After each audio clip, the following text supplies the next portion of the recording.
This material comes from content creator Christian Durante, known for sharing pranks, outdoor adventures, and videos with his girlfriend Gia. His content often focuses on fun experiences, travel, and exploring new places, taking viewers along for the ride.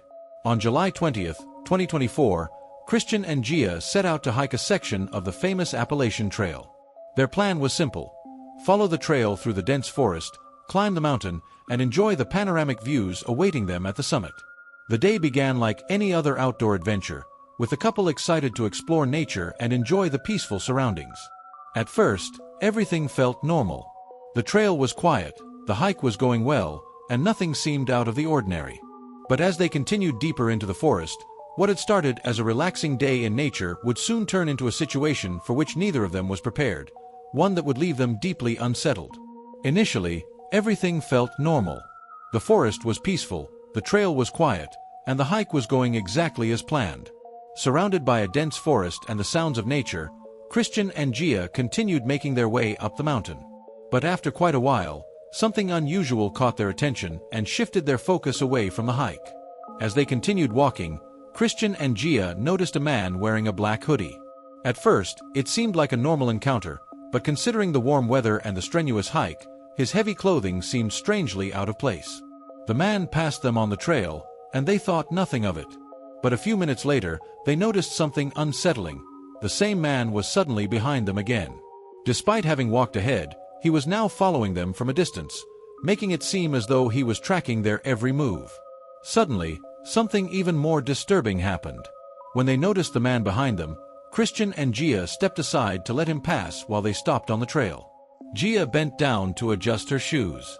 At that moment, the man stopped and turned toward them, asking if they were okay. Christian responded calmly, telling him not to worry. The man continued walking further up the trail. But the interaction left behind a sense of unease. On hiking trails, it is common to cross paths with other people, but encounters are usually brief and distant, rarely so direct, and rarely with someone who keeps reappearing. The timing, the repeated sightings, and the sudden check-in felt slightly out of place, even if nothing overtly threatening had occurred.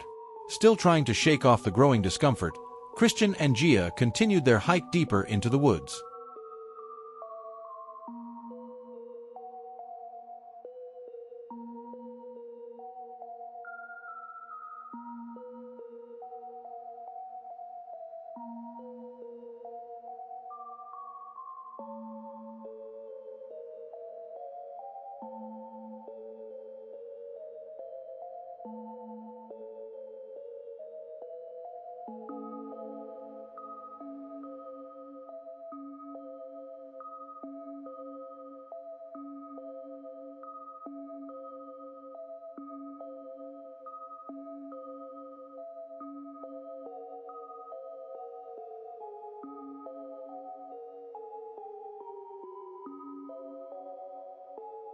Welcome back to the channel, guys.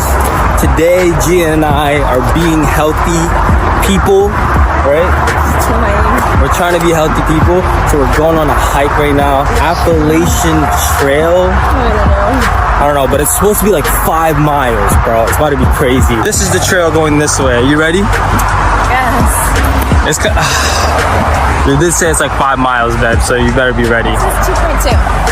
No, it's 2.2 miles. It's that way, then the trail starts. I probably shouldn't have eaten McDonald's before going here. Ooh. I'm not gonna lie, we ate McDonald's. Oh, I did. Actually, no, you ate too. Yeah, I did. We ate McDonald's before coming here, and it's already... It's hitting me. It's hitting me. And also, I was sick for the last couple days, so... It's really not helping out, honestly. Careful, man. Your outfit's kind of cute, though. There's not that many people on this trail right now. Saturday morning, so it's kind of cool. You good? It's not morning. It's like 2 o'clock. I don't know why she has to say stuff like that, honestly. So it didn't actually start yet, did it? Bruh. It's just now starting. Does it say how long it is? No, right? Distance 2.2 miles. Oh, it's only 2.2 miles. You were right. I know. Okay, so it's not that bad. So 4 miles total. You got it, babe? 4.5. 4.5. Okay, that's not bad. All right, let's go. Trail's this way, shorty. Not that way, this way. It's actually not that hot out today, so it's actually, you know, Feels good. this is our first time ever like hiking, so I don't really expect us to like, you know, be super like clean with it, you know. The dude's wearing a hoodie. I don't know why he's wearing a hoodie. I don't even think that's a trail. That's not even a trail. And why is he wearing a hoodie, sweatpants, and like, it's way too much, bro. That's way too much. It's way too hot outside. I did go a few years ago, and the view was definitely worth it. But I'm the view now. She's definitely the view. I want to put her up on the view. You know, we didn't bring anything. Look, we're not prepared. No water. We didn't bring water. No bug spray. That's... Yeah, there's no what? We have... What else do you need? I don't have a charger for my phone. So if my phone dies... Wait, why didn't we bring water? I brought water, but we left it in the car. Yeah, I don't know. It's fine. We'll make it back. It's only 4 miles total. 4.5. 4.5. That guy's back. Should we let him pass? Yeah, maybe. We'll just like stop them. Yeah, we're gonna let him pass real quick. I'm gonna get something on my shoe. Okay. Why do you always have something going on with your shoe?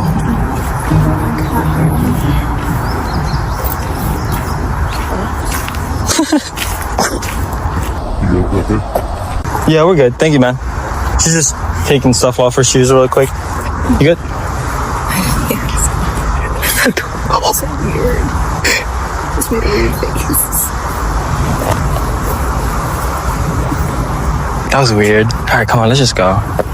Hopefully we see more people on the trail. I mean, we did let him pass, so maybe he was just looking out. Like that guy was mad weird. So weird. Cause like, I didn't know what to say. I didn't say anything. I just... you just made a really weird face. Smiled. Dude, I know I look crazy right now, bro. I need a haircut. I'm actually getting a haircut this week, so. Come on, man, you already tired? Yeah. I'm already tired too. My hair looks crazy right now. Christian and Gia saw that the man had taken another route and moved further ahead onto a different trail. For a brief moment, the feeling of unease faded as they refocused on their hike. But a few minutes later, that feeling returned. The same man in the black hoodie reappeared behind them once again, walking in the same direction and maintaining a noticeable distance. He wasn't overtaking them, nor was he falling too far behind. Instead, he stayed in that uncomfortable middle ground, close enough to be seen, but far enough to avoid direct interaction. What made it more disturbing was the pattern. It was no longer a coincidence. It felt as though he was deliberately pacing himself, following their movements through the trail rather than simply passing through. The man's behavior became even more unsettling. They had clearly seen him split off onto another trail, yet somehow he kept appearing behind them time and time again. At that point, it was no longer something they could ignore. It felt as if he was actively tracking their movements through the forest. Christian and Gia kept walking, and for a few minutes, they didn't see him anymore.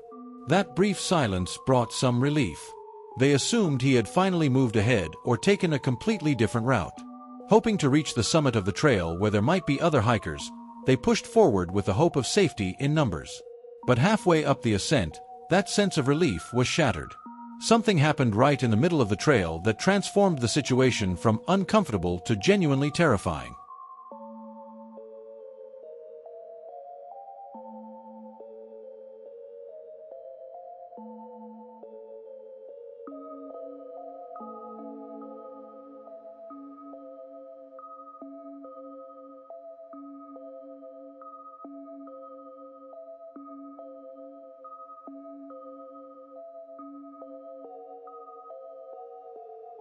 Yeah, I know. So if he's going that way, we'll probably just go this way. Alright. That's perfect then. We lost the creek. Alright, he's not a creep. We don't know if he's a creep. Maybe he's just asking. Yeah, he's probably just worried, or not worried, but concerned. I thought he split on that trail already. Should we leave? No, we have to get to the top. I swear the trail split, and it's 2 different trails, right? Here, take your phone. I don't like that. I'm kind of scared. I know, that's our second interaction with them. It's like purposely slowing down so that, like... Yeah, he's over there. You see him? Maybe that's like what we heard, him coming back around. Oh, that noise, right? He probably saw us. What do you think? Do you think we should continue? Okay, let's go like a little bit longer. And if we see him again or he talks to us. I mean, there's a few people we've seen on the trail, so it's not like we're alone in the trail. But I will say it's a little creepy because like we are in the woods. You know, like even if you do need help, like it's still gonna take some time for people to come up here. Or my hair looks crazy. I keep hearing stuff in the woods. Right.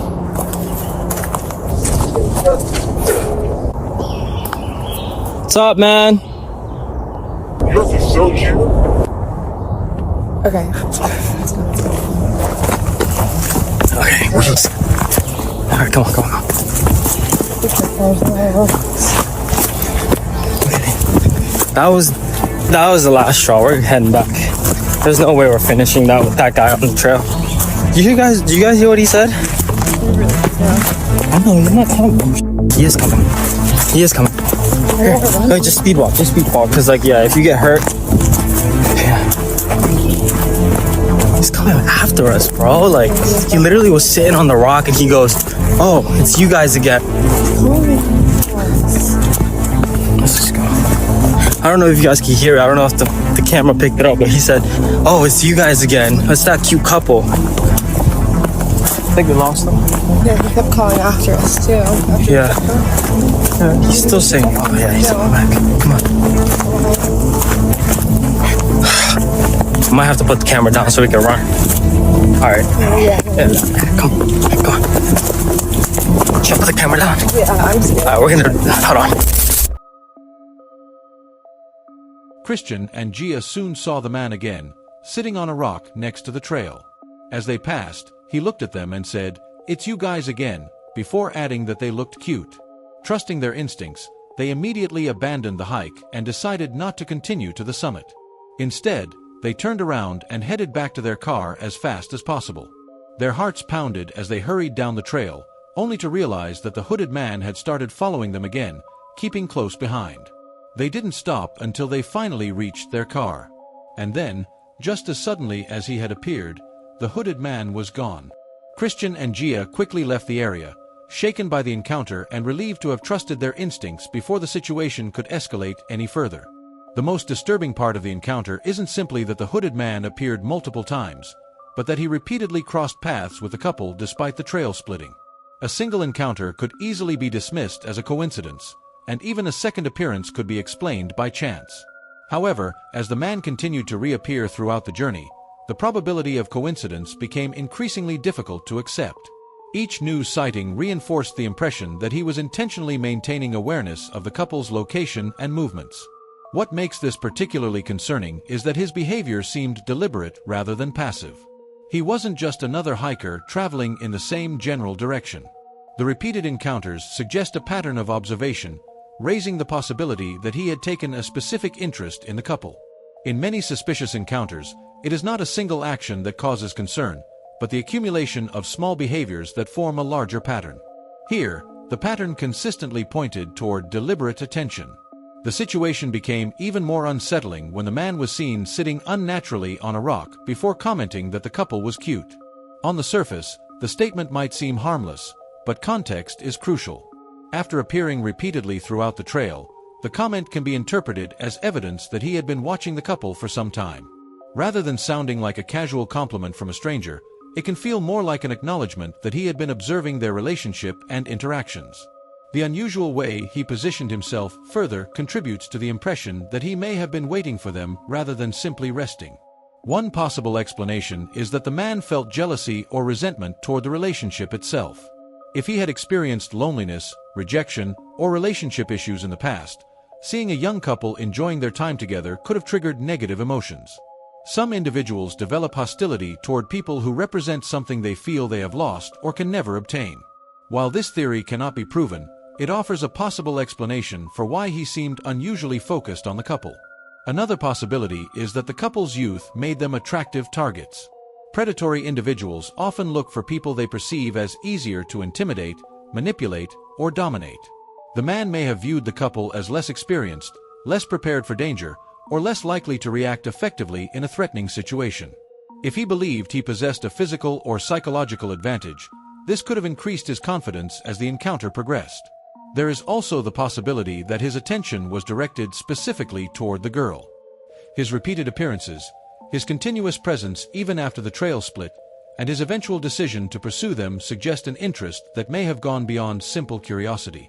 In such a scenario, the boyfriend would not have been the primary focus, but rather an obstacle standing between the man and the goal he hoped to achieve. The man may have assessed the situation and concluded he was physically stronger or more intimidating, making him confident he could confront the boyfriend if necessary. The fact that the couple was young may have further contributed to this perception. Another noteworthy aspect of the encounter is the gradual escalation of the man's behavior. He didn't approach or confront the couple immediately. Instead, his actions progressed in stages. First came the repeated appearances, then direct observation, followed by personal interaction through the comment directed at the couple. Finally, the encounter intensified into active pursuit. Such a progression suggests that his interest was not diminishing over time, but was becoming increasingly deliberate and intrusive. The final pursuit is perhaps the strongest indicator that the encounter was not innocent. While repeated appearances might still leave room for alternative explanations, actively chasing the couple removes much of that uncertainty.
This encounter comes from the YouTube channel Hoodoo Outdoors, where Brighton and his wife Syria share their passion for nature through survival camping, bushcraft, hunting, fishing, hiking, and wilderness exploration. On January 26, 2025, the couple embarked on a winter bushcraft camping trip, heading deep into a remote and isolated area.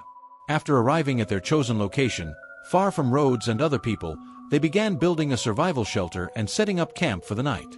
Surrounded by the quiet winter landscape, everything seemed routine at first.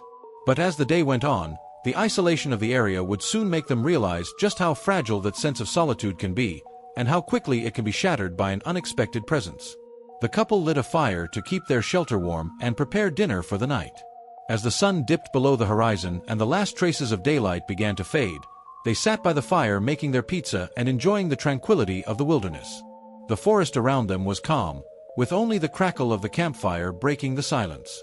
But as darkness began to settle, they started to notice something unusual lurking just beyond the glow of their campsite. Suddenly, Brighton and Syria noticed headlights cutting through the darkness. A truck had appeared in the distance near their campsite, along with two unknown individuals. This immediately raised concerns, as the area was rugged, remote, and not known for attracting visitors, especially at night. There was no clear reason for anyone to be there. What made it even more unsettling was the behavior of the two men. Instead of driving past or keeping their distance, they seemed to loiter around the camp, slowly getting closer over time. For nearly half an hour, they were observed circling the area, eventually parking just a few feet away from the couple's vehicle. The situation escalated when Brighton shone his light at them, after which the truck suddenly sped away without explanation, an action that only increased their suspicion. Brighton and Syria began considering different possibilities, trying to understand what their intentions might be. But nothing about the situation felt clear or reassuring. The uncertainty kept them on high alert and uneasy, closely watching their surroundings. Then, unexpectedly, the truck returned again. Moments later, here is what happened.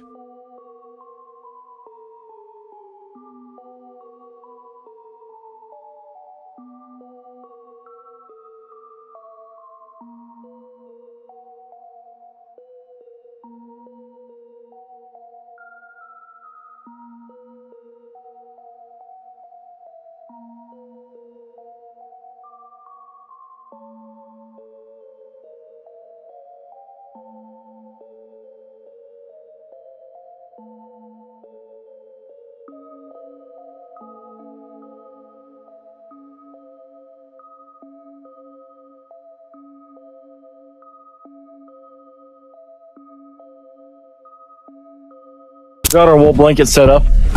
When we sat down in there, it's actually pretty warm, but most of the wind is coming through this way. So we're gonna build kind of a wall right here.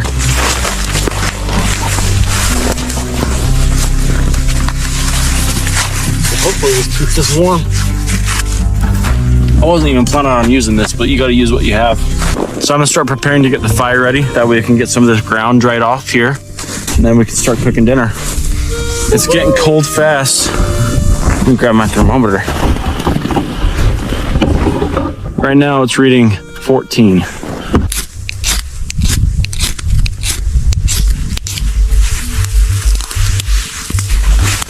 Oh, that went up fast.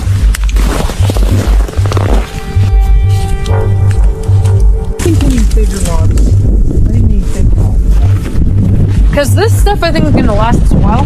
It just burns so fast. I think we need a little bit more big size stuff so that it stays. Hey, right now the temperature is, it says it's about 16 outside, but in there it's 28 degrees. So our shelter's actually working really good. It was about this time that we heard the first yell. We heard two guys way off in the distance yelling. I thought they might have been at my car. We were only a couple hundred yards away from it, and it came from that direction. I walked over to my car, but no one was there. But I did see the lights of a truck off in the distance, and it was parked and it was running with only the cab lights on. I didn't film this part because I didn't think much of it, and it wasn't a very big deal. I can't all over everything. And it's freezing before it hits the ground. Can you drink all of it? Oh. It's weird. You can tell how cold it is by how the snow sounds. It almost sounds like a plastic or something.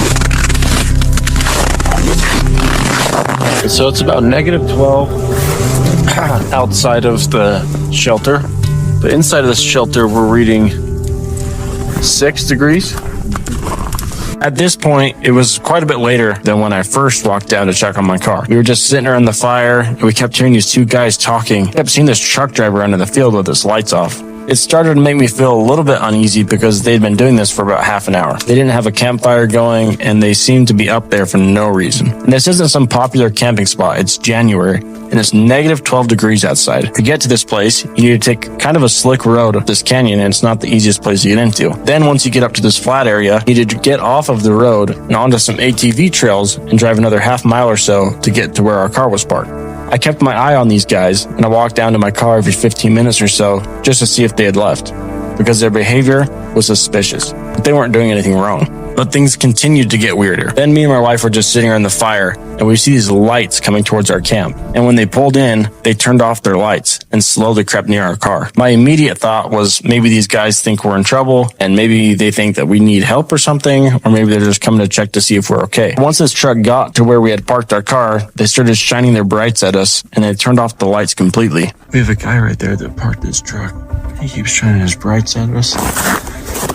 And he has not left us alone ever since we got here. It's like almost 9 o'clock at night. This immediately raised the hair on my neck. If these guys were just wanting to talk, why are they turning their lights off? I walked towards my car from the campsite, and right when they had saw that I was there because I turned my light on, they burned out and took off. This was a turning point for me. If these guys had good intentions, why did they burn out of here trying to run away? And why were they trying to sneak around so much? Here's the video footage we got of this. Now he's got his lights completely off. Really close to it though. Okay, so sorry it's kind of dark, but he sat right there for like 5 minutes.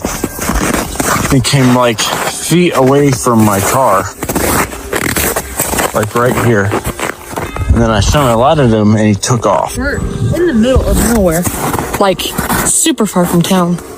All right, so I was just following his tracks a little bit. He chucked this out the window. I don't know what this guy's deal is, but I might follow him out, make sure he leaves. Well, he kept shouting like stuff at us too. I don't know what. We couldn't really understand. So this guy's coming towards us now. So we're gonna get in the Jeep. Yeah, they turned back around. They're coming this way.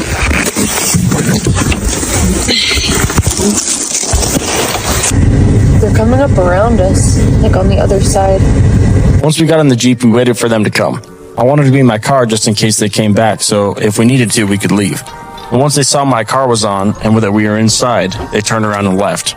We sat there for a while and decided to go back to camp and pack up to leave. Don't feel very good about this. He keeps trying to circle us. They flipped around. Like he's coming at us all angles. We got back to camp, we were just packing up to leave, and we heard a car door shut, and then a little while later, so I heard footsteps outside of our camp a ways, but it sounded like these guys were trying to sneak up to our camp with their lights off. So Saraya's hearing these guys sneaking up on us now with their lights off. Like, this is not normal, so we're gonna get out of here. We're not gonna be filming as much, we're just gonna be safe and get out of here. But then we heard them turn around and get back in their truck.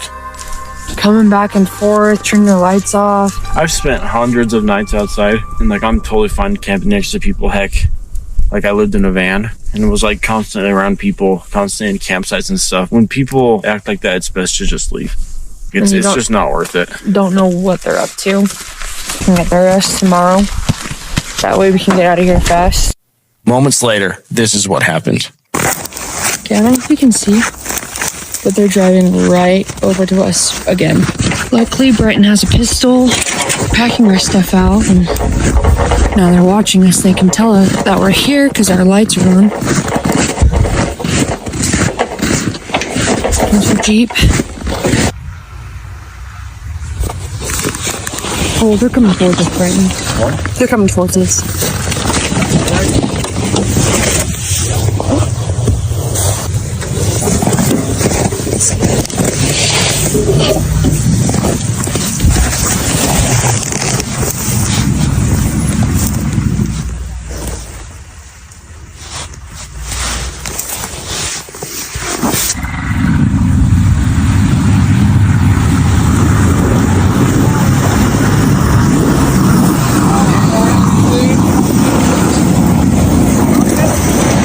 You guys need help or something? No, we were just wondering what the light was. Yeah, we just lost. Yeah, we're just camping. Oh, okay.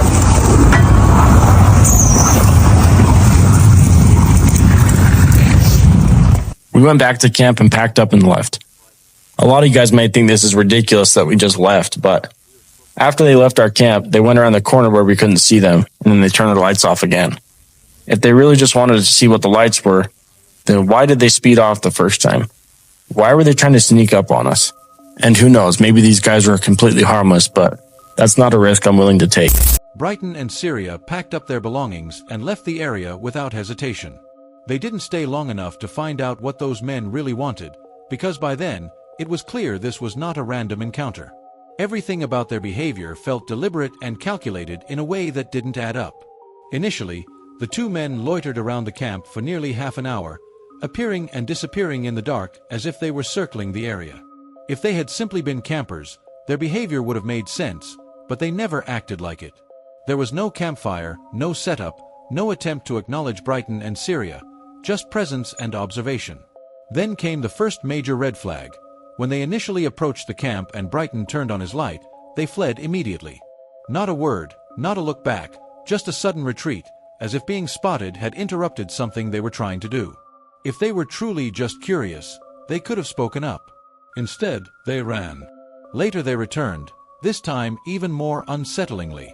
Their headlights and flashlights were turned off, and they remained in the dark near the camp, sitting in silence as if watching from the shadows. And then a third return made everything even more disturbing. They offered an excuse, saying they were just curious about the light, but by then it no longer added up. They had already been watching the camp repeatedly. They knew people were there.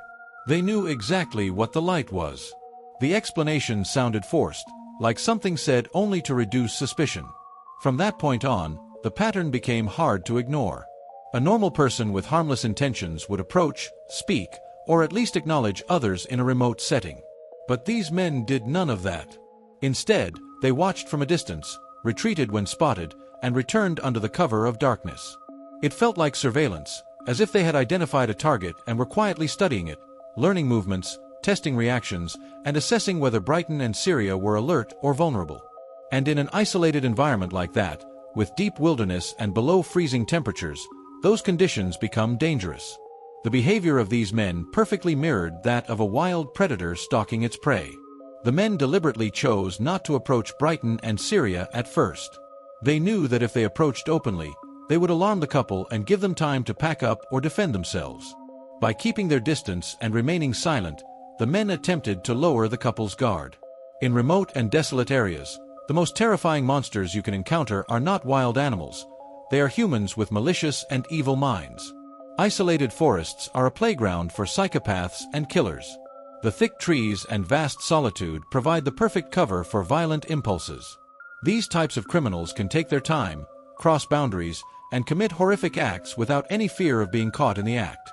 If Brighton had not been armed with a gun, and if the couple had delayed their escape by even a few minutes, the outcome could have been tragic. These men were looking for an easy target. Without a weapon for self-defense, Brighton and Syria would have been completely at the mercy of violent and dangerous individuals.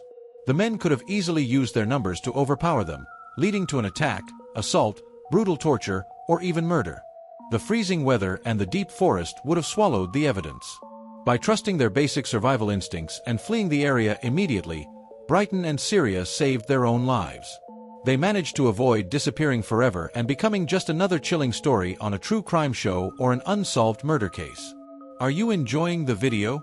If so, take advantage of this pause to subscribe to the channel and turn on the notification bell so you can keep enjoying more videos like this. Don't unglue yourself from the screen, because the next clip won't let you sleep tonight.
This encounter comes from Moxley, the creator behind the YouTube channel Moxley's Paranormal World, where he documents his adventures exploring abandoned places, haunted forests, and other mysterious locations. Whether camping overnight in the remote wilderness or investigating locations tied to local legends, Moxley often takes his viewers on journeys into the unknown. On March 26, 2026, Moxley embarked on another overnight camping trip, this time accompanied by his son Bradley. Their destination was a forest with an unsettling reputation among locals, a place associated with reports of paranormal activity, unexplained sounds, and sightings of shadowy figures moving between the trees. As darkness fell over the forest, Moxley and Bradley settled into their tent, enjoying the quiet peace of nature after a long day. The forest seemed calm, with only the occasional rustle of leaves and distant wilderness sounds breaking the silence. But sometime later, that sense of peace was suddenly shattered by something strange. Without warning, Moxley and his son began to hear voices right outside their tent. It sounded like people walking nearby, talking as they passed through the darkness. The sounds immediately struck them as unusual. They were deep in the woods, and the idea of people casually wandering around in the middle of the night felt out of place. At first, Moxley tried not to think too much of it. He assumed they might just be late hikers or other campers moving through the area, and he continued watching his series inside the tent. But about half an hour later, the situation took a much more disturbing turn. Moxley suddenly heard a scream outside the tent, prompting him to start recording and address what was happening. Almost immediately after, a strange disembodied voice followed, one he couldn't clearly identify or understand. At the same time, his trail camera picked up movement in the woods. When he reviewed the footage, it showed a flashlight-like glow moving through the trees, as if someone was watching from a distance. But in a forest known for its eerie reputation, it wasn't clear whether it was a person or something much more unusual. Unsettled but determined, Moxley stepped out of the tent with his EVP recorder and began to explore the surrounding area, trying to locate the source of the disturbances.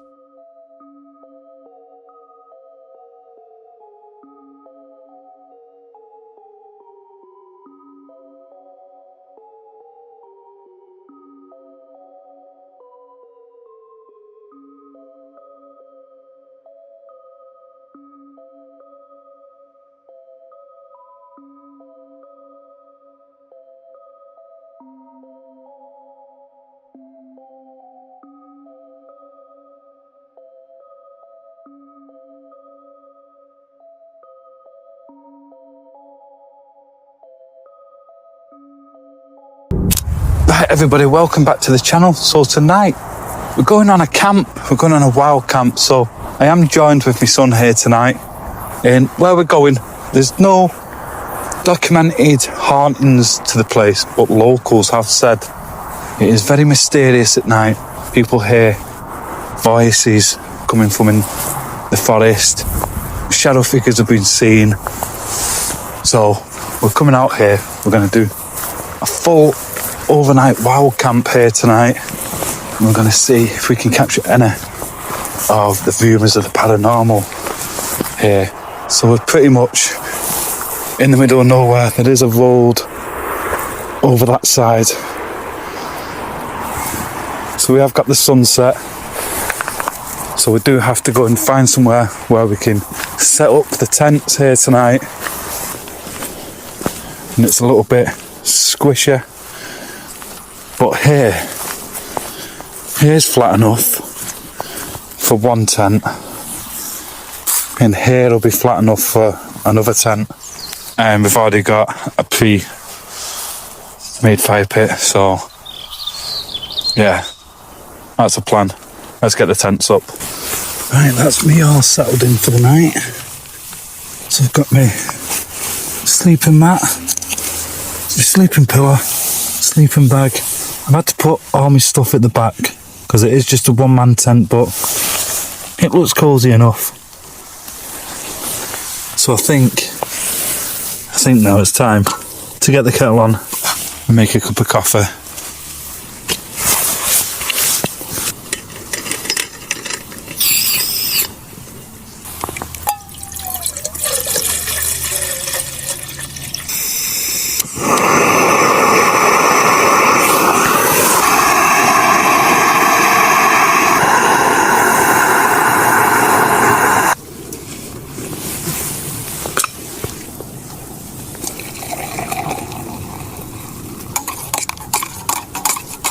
Now a well-deserved cup of coffee.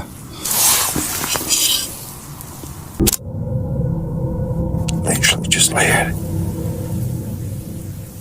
There's people walking around outside the tent.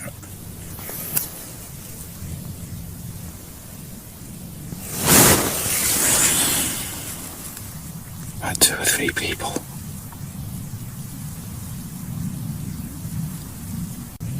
Bradley? Yeah. Did you hear people then? Yeah, there's 2 lads, I think. Which way did they go, do you know? Well, you went up Say again? the other first, where you went up the top. Oh yeah? I think you went up there. I knew I heard someone. Yeah, 2 lads, I'm pretty sure. startled me, that though. It sounded like they were right next to us.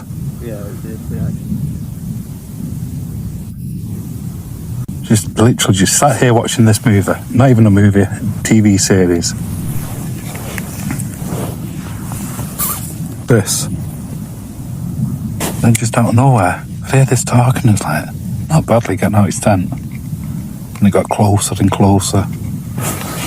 Yeah, as Bradley just said, sounds like they've walked up where I walked up before, when I was, well, debating going back up.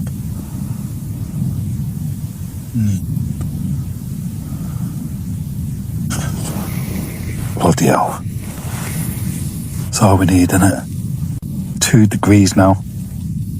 Getting cold. Right, very cold. I have to keep. We heard what's that like? Somebody screaming or shouting. The trail camera's going, so hopefully the trail camera's picked it up. Might be getting a little bit interesting. What the hell was that? What the fuck was that?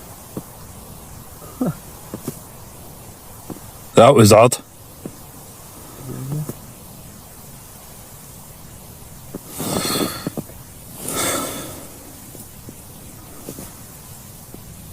It's getting a little bit interesting out here.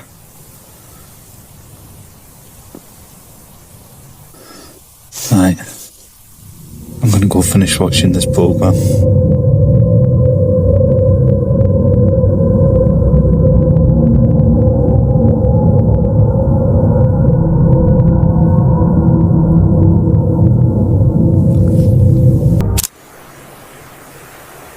It'd be great if you'd come forward, come and speak to me. Come and tell me who you are. Have you got a name? If you have, would you like to share it with me? I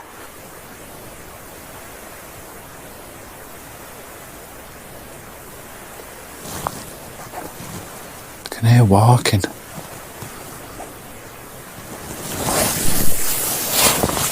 Look how dark it is though.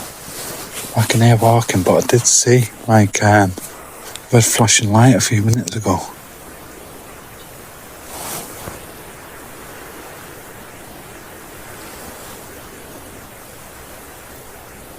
Red flashing light up there, which is very strange because it's just a dense forest. Do you not like people camping out here? Do you feel like they're intruding in your space?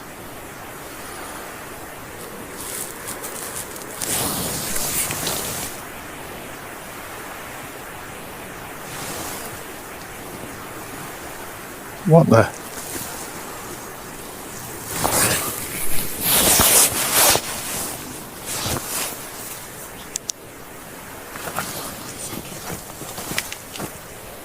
I just said something, but I'm not too sure what. But I swear I just heard like, I don't know, it's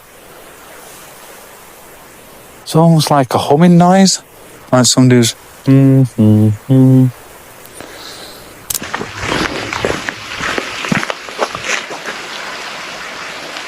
I keep feeling like something's behind me, you know. I keep having to look around.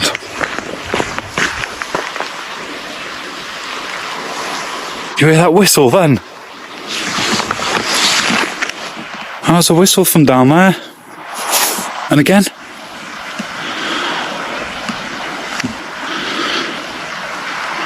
Weird whistling coming from the woods.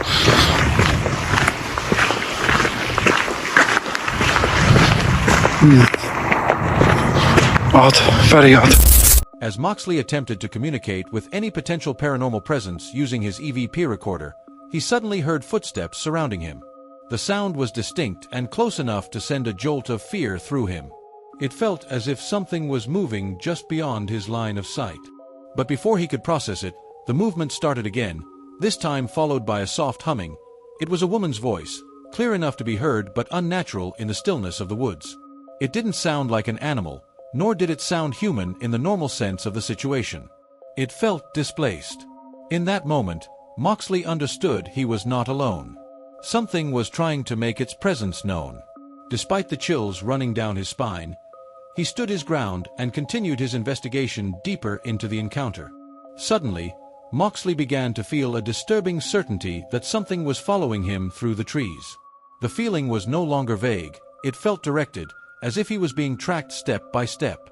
A few moments later, a faint whistle echoed through the forest. It was soft, almost casual, but in the absolute silence of the woods, it carried an unsettling weight. That was when a wave of cold hit him, and he decided to immediately abandon the exploration and return to camp. When he arrived, Bradley was already inside the tent. Without discussing much, Moxley joined him and both stayed inside, trying to calm down after what they had just experienced. Outside, the forest once again became unnaturally quiet. No footsteps, no voices, no movement, just a stillness that stretched through the night until morning finally arrived. At dawn, they packed up and left the area without delay. Even after leaving, Moxley couldn't shake the feeling that what happened that night lacked a simple explanation. The earlier scream, the disembodied voice, the trail camera catching a flashlight-like glow, the footsteps surrounding him, the humming woman's voice, and finally the whistle, all felt connected, part of a single pattern rather than random events. Yet despite all these signs, nothing was ever clearly seen in front of them. This raised difficult questions. Was there a real human presence moving in and out of the woods, someone watching them, possibly even playing psychological games from the dark? Or was it something else entirely, something not bound by normal physical behavior? The way the sounds appeared and disappeared without a source made the situation even more confusing, especially in an area already known for its eerie reputation. Local folklore regarding such forests often describes territorial forces, entities believed to use sound mimicry and environmental manipulation to unsettle or drive away intruders. Some interpretations suggest they observe first, then escalate activity based on human reaction, becoming subtler when multiple people are present and more intense when someone is isolated. Whether symbolic or real, the pattern seemed to match parts of what Moxley experienced.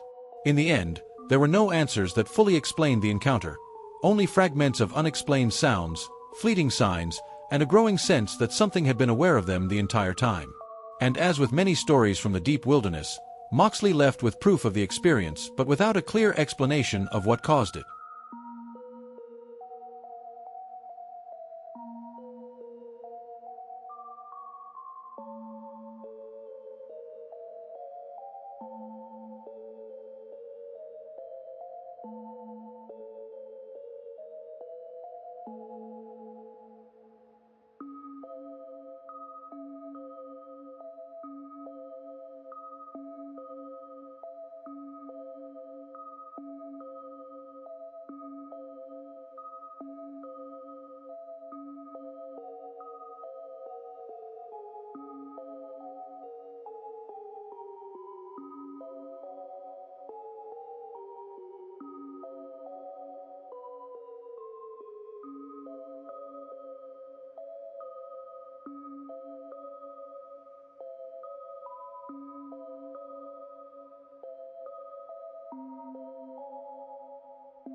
This encounter comes from Huge News Adventures, a YouTube channel dedicated to hunting experiences, outdoor adventures, and sharing practical hunting knowledge with viewers.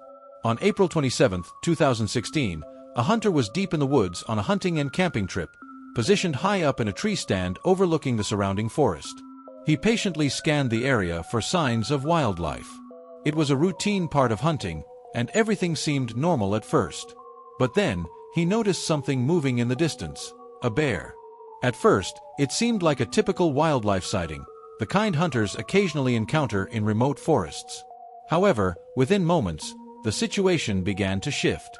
What started as a simple observation quickly escalated into a potentially life-threatening encounter, forcing the hunter to realize he was no longer just the observer. He was being noticed.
Hey, bear.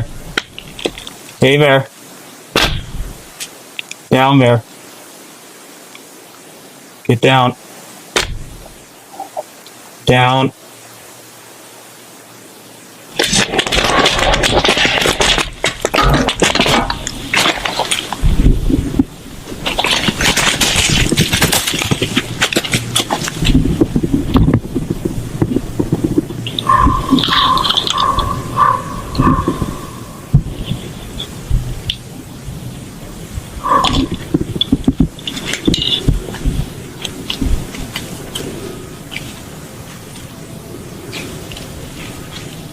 A massive grizzly bear suddenly entered the area and began carefully inspecting the ground beneath the tree. Initially, it seemed to move through the woods naturally, but its behavior soon suggested otherwise. Instead of wandering aimlessly, the bear appeared focused, as if it had already detected the hunter's presence. Eventually, it stopped directly beneath the tree.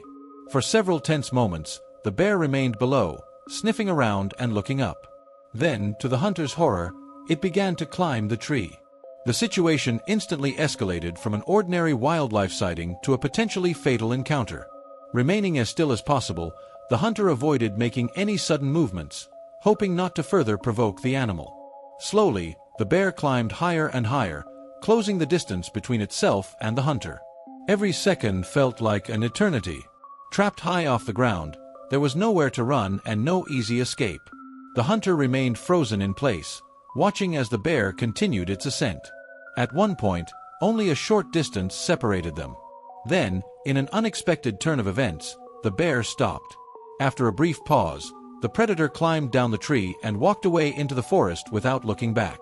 After so many minutes of tension, the encounter was over. The hunter had escaped what could have become a life-altering incident. While it is impossible to know exactly what the bear intended, the situation demonstrates how unforgiving nature can be. Once the bear began climbing the tree, the hunter's options were extremely limited. He was trapped high above the ground, with nowhere to retreat and no realistic way to create distance between himself and the animal. Each foot the bear gained reduced the safety margin separating them. If the bear had decided to continue its ascent, the outcome could have been drastically different. At such close range, the hunter would have had very little time to react, and any sudden movement or escape attempt could have triggered a defensive or aggressive response. Even a minor physical encounter with an animal of that size and strength can result in severe injuries. The fact that the bear suddenly lost interest and climbed down the tree was a turning point that likely prevented the situation from escalating further. The encounter also serves as a reminder that in the wilderness, humans are not always the observers. Sometimes, they become the ones being observed. For several tense moments, he was no longer tracking wildlife. He was the focus of a powerful wild animal's attention. His calmness undoubtedly helped keep the situation from worsening, but luck also played a role. Not all close encounters end this way. In remote wilderness areas everywhere, countless incidents have shown how quickly a seemingly ordinary wildlife sighting can transform into a survival situation. In the end, the hunter walked away unharmed, but the experience left behind a sobering reminder. In nature, safety is never guaranteed, and sometimes the difference between a scary story and a tragedy is measured in just a few meters. Which of these stories did you find most unsettling and why?